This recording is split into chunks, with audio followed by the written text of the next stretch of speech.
It's time for this week's episode of Brandon Sports Talk, featuring in-depth interviews from those who are trending in the world of athletics. And now, here's the host of Brandon Sports Talk, Brandon Pate.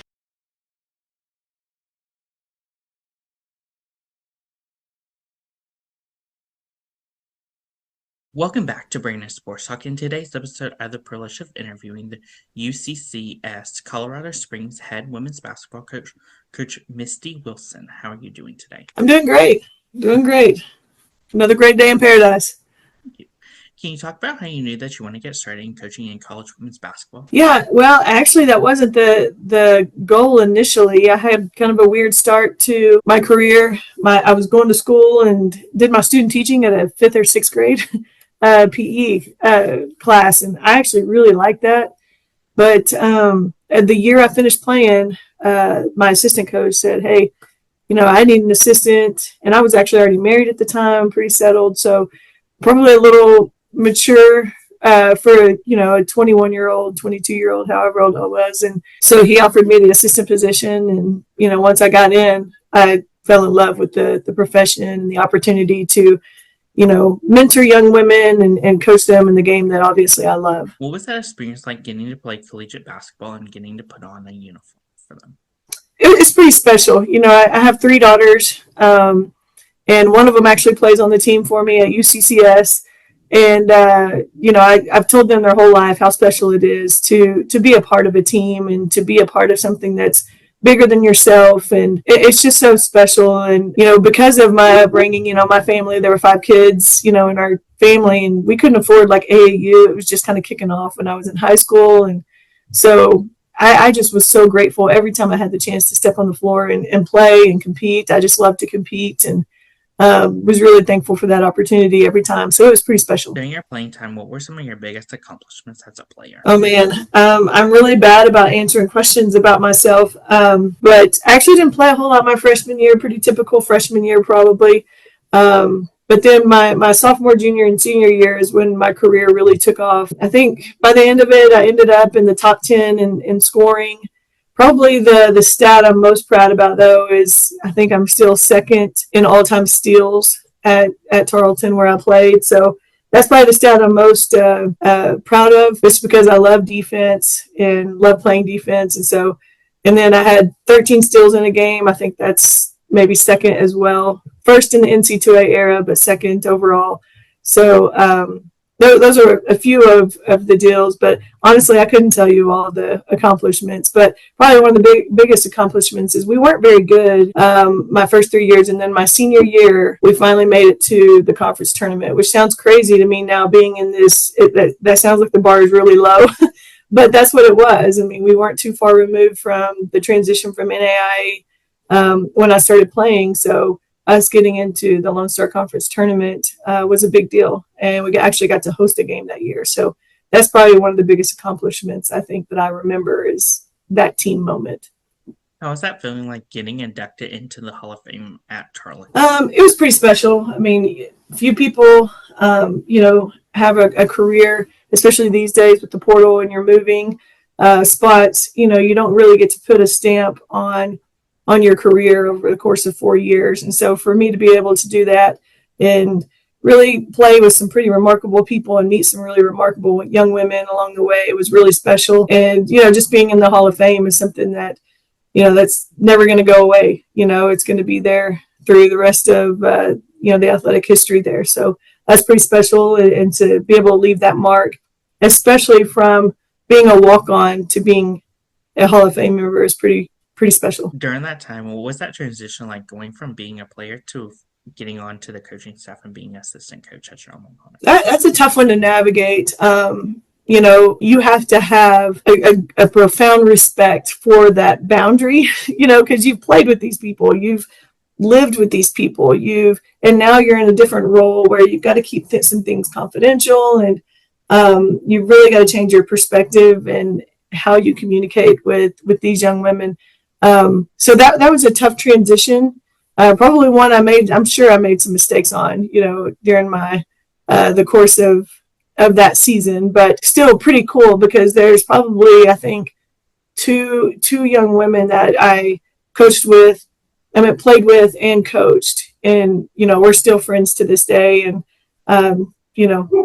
meet up and get to communicate when we get the opportunity to. What was that feeling like getting announced to become the head coach at your alma mater? That was really special as well. I think that was made so special by, Ronnie Hearn and the coach that I was an assistant coach under for so long. Claude Cummings, gave me the opportunity to be an assistant coach.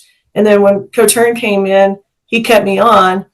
And having worked with him for 11 years, and, just him being very intentional about, me taking over the program and what we were able to build together was pretty special. To sit with him up there and celebrate his journey into retirement and my journey in taking over a program was really special. And few get to coach at their alma mater. So that was a pretty neat experience. After getting announced, what was that feeling like stepping onto the court as a head coach at your alma mater? Well, let me tell you, my first game as a Division II head women's basketball coach was an exhibition game against Baylor in 2014. So that's when Kim Mulkey was still there, and they were, obviously every year in the conversation for a national championship. So I think we got beat somewhere like 60 points.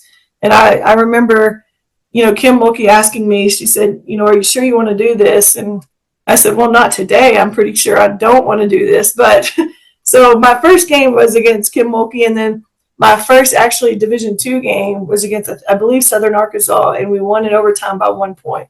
So I thought, man, what have I gotten myself into? This is pretty stressful.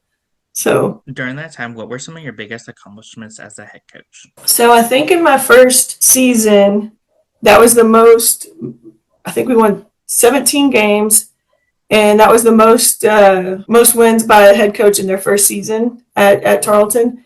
So there's that, and then we won the conference tournament championship in 2017, and let's see, we trying to think of made it to the conference tournament final, and if you know anything about the Lone Star Conference, it's pretty competitive. I think we made it to the NC2A regional 3 times in that span. So I think I was there 6 years, and then of course the COVID year that got canceled. We didn't have the NC2A tournament that year. So pretty remarkable. I think had 3 20+ seasons in a row. Those are a few of the accomplishments that we had in the Division II era. Of course, I was a head coach for 6 years. We were Division II, and then 3 years as part of the transition from D2 to D1. And in the midst of COVID was our first year. So that was kind of a nightmare. Of course, how was that experience like for you transitioning and leaving your alma mater to come to Colorado Springs? Well, it was different. I had never, I was born in California, but, had lived most of my life in Texas from the time I was probably 2 years old on. Had only ever coached at Tarleton. And so it was a little bit scary, but, I had some opportunities in Texas, but, just when I came on my interview to UCCS, I was blown away with the campus. You want to look for places that you can recruit to. And, so it's been a great transition. Like I love it here. It's been a breath of fresh air to work for this administration and, have them support me in the way that they do. It's been really remarkable. And I know that, God was leading me in the right direction, and just thankful that I trusted him to get outside my comfort zone and leave the state of Texas. How is that feeling like stepping onto the basketball court for the first time as a Colorado Springs coach? That's a different feeling coming from, I'd always had a level of confidence and understanding of things, when you're stepping on the court at Tarleton. But when you experience something like, I experienced at Tarleton and, leaving there and coming to a new place, you're shaking a little bit. And so I think our first game was against Midwestern, my first season, and we were on the road. Obviously you want to, you're taking over a program that hadn't won in 7 years. And so you don't really know what to expect. My confidence was a little shaken at the time. But man, once the game got going, that's when I felt like the ultimate calm. It was like, okay, this is still the same that it was before. And so it was nerve-wracking at first, but again, once I got into it, it felt very comfortable and normal. What was that process like, building the coaching staff and the players around you? So my staff, very comfortable with. They came with me from Tarleton. So Coach Nick Cantrell, who's an amazing assistant, he was on the men's side for a long time at Tarleton, and then came over to the women's side when we made the transition to Division I. And him and his wife actually played for me at Tarleton when I was an assistant coach. So we had that relationship already built, and so he came with me, and then Lindsay Mann came with me as well. She was the director of basketball ops for me at Tarleton, so she came with me as well. So I had those two lined out, and then hired a GA in Casey Durankina she was from California, and the men's basketball coach here knew her and gave us her name. And it's a great staff that works really hard, for our players. And then building out the roster was hectic. That was really hectic. So my daughter was graduating. I took this job in April of 2023. My daughter was graduating in May of 23 from Stephenville High School. And obviously we're trying to find a house here. So we would make trips back and forth from Texas to Colorado and schedule our official visits on those weekends that we were here. So it was a tedious schedule. It was crazy. But we're able to build out the roster. I think we had 8 people stay and choose not to leave. And so thankful. Those young women that stayed have been remarkable pillars for our program. Brought in 8 players, and we're able to win a conference championship in year 1. And from there, it's just been really easy. This is a great place to recruit to. So we don't get told no too often from recruits once they step on our campus and once they interact with our players, because they're pretty remarkable. So building out the roster was hectic, but man, it paid off. What was that feeling like when you got your first win at Colorado Springs as a head coach? Amazing. I mean, it was like probably more so my favorite part of that first win was watching the reaction of our team. So we had played Midwestern. The team before had played Midwestern the year before. They had a 4-year contract to play them. So, and they had lost by 20. So then we come out in our first game at Midwestern and play them and beat them by 20. And so from there, they were like, all right, here we go. We're about to win some games. And that's all they wanted. Those kids, especially the ones that had been part of the, just losing. They hadn't had a winning season in 7 years. So part of that losing, you automatically saw them, their eyes light up, they're carrying themselves different. They feel different. That's my favorite part about wins, especially from coming from a team that appreciates that feeling as much as this team did. What does a typical game day look like for you as a coach versus for your players? It's probably a lot more stressful for myself than it is for them. They just, they don't feel the way we do about it. But, so me, I basically try to stay isolated and not so much because of, a preference for myself, but I think it's really important for our players to feel like they can be comfortable, be themselves. So I really try hard to stay away from the locker room as much as I can on game day, until the moment that I talk to them, 35 minutes before the game. And, I know my strengths and my weaknesses, and I'm not like I'll give a good pregame speech, but I'll give it in a pretty monotone voice. It's not like get crunk, get hype. And so I talk to them 35 minutes before, and then they go back in. And then that's when Coach Mann comes in, and she's like, she's a hype coach and gets them going. And so I kind of try to stay away. And, I get there an hour before the game, go through my little, writing down my card and adjustments, things that might need to happen in the course of the game. And then I talk to them, and then I'm on the bench, watching warm-ups. So, but for them, it's more, they get there early, they got their music going, they got their shooting groups going. And so they get there 2 hours before, I get there about an hour before.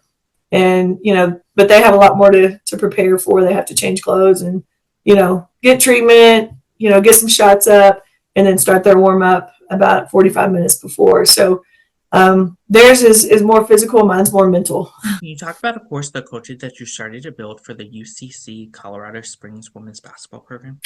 Yes, that's something that's very dear to me. I think we're in a place in society where you really have to teach them how to interact and in a positive manner that's going to lead to, results on the court, obviously positive results on the court. So we work really hard in the preseason to really build that culture. We put them in, obviously, service, community service situations. We do ropes courses. We do scavenger hunts. We come up with all kinds of stuff. We're always trying to throw wrenches at them. I actually make them work out with our rangers on campus that our Army ROTC that participate in challenges. I throw them in there, and all those opportunities keep them off balance, but they have to rely on each other in different ways than the normal basketball situation. So it's really good to build culture and to have them interact in different ways and be challenged and have to carry each other, pick each other up, encourage each other. So we're pretty intentional with how we build our culture, and it's really paid off for us because the group since I've been here have been really, really close and have been able to navigate the rigors of season because of that. Who are some of the teams in your conference that you compete against? The teams in our conference: CSU Pueblo, Colorado Mesa, Regis, Colorado Christian, MSU Denver, Westminster, Chadron, New Mexico Highlands. Trying to run through them all here. Fort Lewis. Trying to think of all these places that we go. Adams State. I think I pretty much knocked some of them out. I think there's about 15. Western Colorado. Forgot that one. What is that home game atmosphere like when teams like Utah Valley comes to home versus going to San Diego? So we played Utah Valley when we were in the WAC at Tarleton. They're not a team that we play here at UCCS, but our home game environment is something that, like, when I interviewed here, they told us, it's going to be pretty dead early because we haven't won very much. And they said, if you win, they'll come, though. It's kind of like that movie, if you build it, they will come. So we're trying to build it so that our student body will come and be a part of it. But, man, we had some really cool games this year where we're, playing. And I remember our first round conference tournament game last year that we hosted against Mines was really special. The stands were packed, and CSU Pueblo is a rivalry game, so we had our stands packed for that game last year. So it's pretty cool, and our players really feed off that energy when we have bodies in the stands. What is some of your game day routines and rituals like preparing for game day? So once again, I told you I try to stay away from our players as much as possible. Usually they don't see me on game day until I'm in the locker room talking to them. So that's one ritual. I have a little index card that I write out stuff on, and you honestly you could probably keep the same index card for every game, but that my ritual is to rewrite it, and I feel like that kind of really hones my mind in on what I'm doing.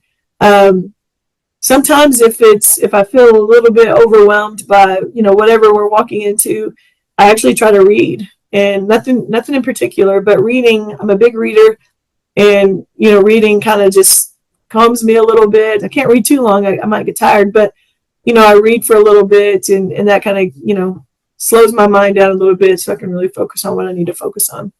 What does that recruitment process look like? And as a head coach, what do you look at in those prospective student athletes? So the recruitment process is, that's probably one of the most important parts of this whole job is getting players in, and probably more than me, I feel like our players are a big part of the recruitment process. How prospective student athletes come in and interact with them, and how they sell our program by how they behave or communicate and whatever kind of entertainment they might get into. I think they're a bigger sell than I am, but just bringing them in, showing them campus, and telling them, and I'm very honest with our recruits about our expectations and the priority of winning and how that looks sometimes, because everybody likes the idea that winning is a big deal, but everybody doesn't always like to do what it takes to win. And so really communicating to them that sometimes winning doesn't feel great. I I mean, it feels great when you win, but it doesn't feel great to you personally.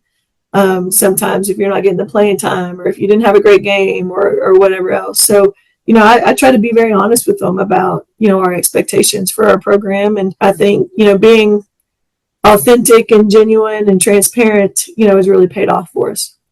As a head coach, what is it like seeing those freshmen putting on that Colorado Springs jersey for the first time? It's really special. Knowing the culture that you've built for them and how that culture is going to be a part of their life for the rest of their life. These players are going to be part of their lives for the rest of their life. And so there's so much, like I told you earlier, how special it is to be a part of a team and knowing that they're setting off on this journey and remembering, what my journey was like as a player. It is really neat. And then watching them grow as they're in your program is even more remarkable. That's something that's amazing when you get to watch a kid, and you don't get to do it very often anymore, to watch a kid grow for 4 years. I think right now, fingers crossed, we don't have anybody in the portal. And so, we're able to bring back all of our players, and that tells a lot about our culture and our program. And it's really special to watch these freshmen, take that first step into this journey and see how it changes their life. How's that like, getting to see them putting on that jersey for the last time representing the school? Oh, that's awful. Senior days are awful for me.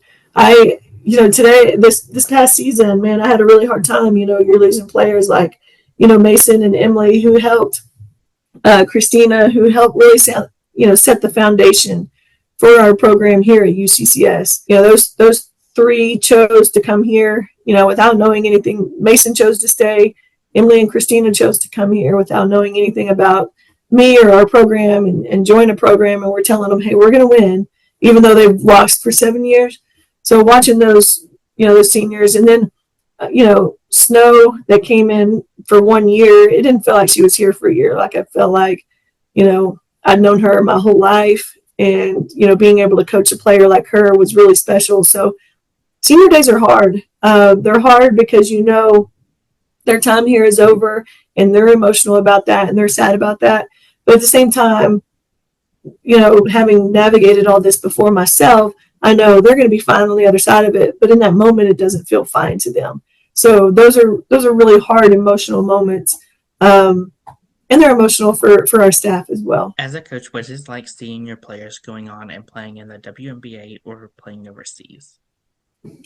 That's really neat. We have some players right now that we've coached that are playing overseas, and that's really neat. I love to follow them and to see their success.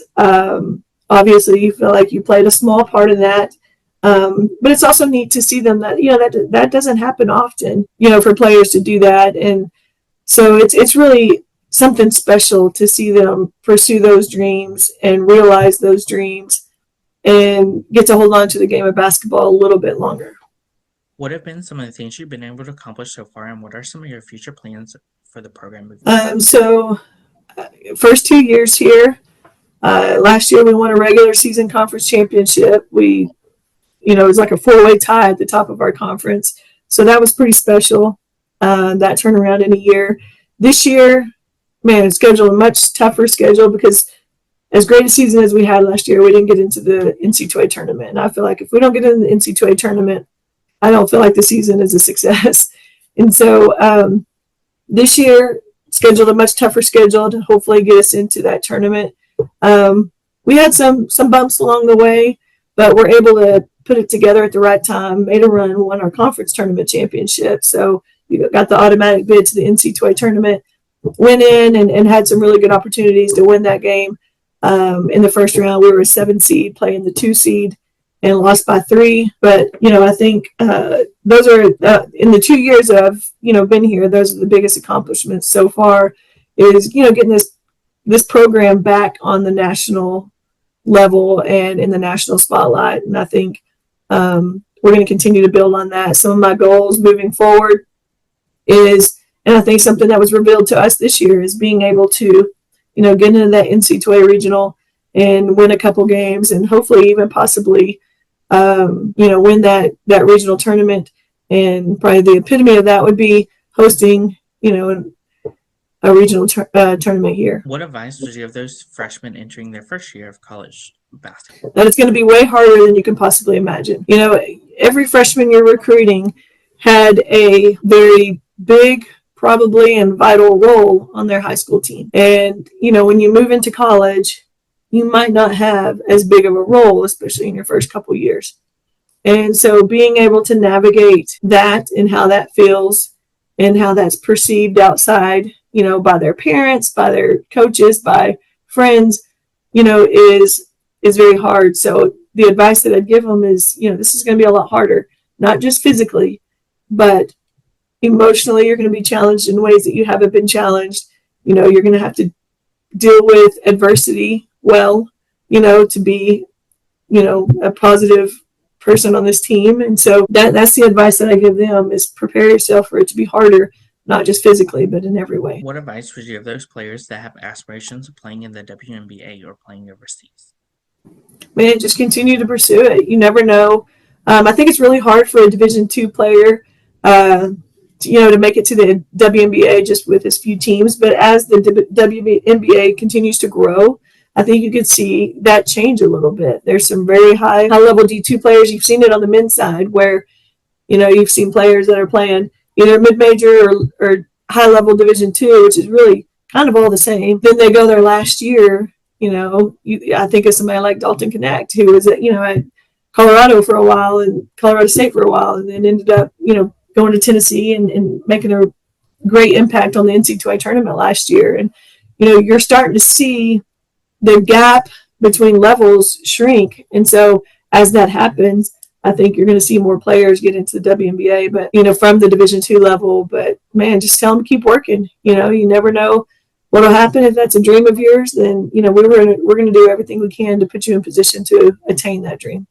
What advice would you give those players looking to get started into their coaching career after their playing career? And try to secure a GA spot, and don't turn down, jobs based on location or what you think they may or may not be. You can't be picky in this profession. This is a really hard profession, especially at the college level, to get into. And if you're out, it's really hard to get back into. So get a foot in the door, be content, work your tail off in that, in that opportunity, and then it'll grow from there. And that's something we tell our players. If they want to coach, man, we'll do whatever we can to help them. And we have a lot of contacts in this business, and that's really fun to watch too. Like I have one of my players that played for me at Tarleton was actually an assistant in our conference this year, and that's pretty special playing against her and seeing her coaching journey begin. What advice would you give those future head coaches looking to get started in coaching and building a program? I think you have to start with the right student athletes, and I think the biggest deal is being open, honest, and transparent with them about what it takes to build a successful program. And it does take self-sacrifice. I don't care how good you are, there is a level of sacrifice that comes with, winning. And, I'm going to use Mason White and Amaya Moore Allen as examples. I mean, both of them have had, before we came here, had a remarkable career. And as they went through the first year in our program, both of their shot attempts reduced and they, all their stats went down. However, their efficiency was way up. And so they made some sacrifices for us to win games.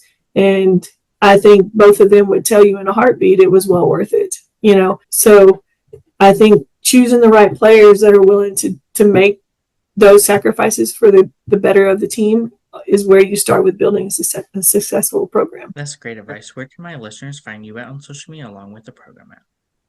The only social media I actually have is my Instagram, and it's CWMom is my handle, because I'm also a mom, and CW is what my team has always called me. And then but our UCCS is, I think our website is gomountainlions.com is our website. You can follow our team there. I'm looking up our Twitter handle right now because I'm just not really a social media person. I just don't check it very often. And so UCCS WBB is our Twitter handle, and I think it's the same for our Instagram. I'm on Instagram a little more than I am, and it's UCCS _WBB. So follow our program. We've got some we're headed in the right direction, and it's a pretty special place to be. Thank you again, Coach Misty Wilson, for your interview, and best of luck in your future at Colorado Springs as the head women's basketball coach. Thank you, Brandon. Appreciate it. You can find Brandon Sports Talk on Instagram at Brandon Sports Talk, Twitter at Talk_Brandon, and you can find me on YouTube at Brandon Sports Talk. Don't forget to like, comment, and subscribe. Thank you again, Coach Misty, for your interview, and best of luck in your future. Thank you. You've been watching Brandon Sports Talk. Please feel free to like, share, and subscribe to Brandon Sports Talk on social media and on YouTube.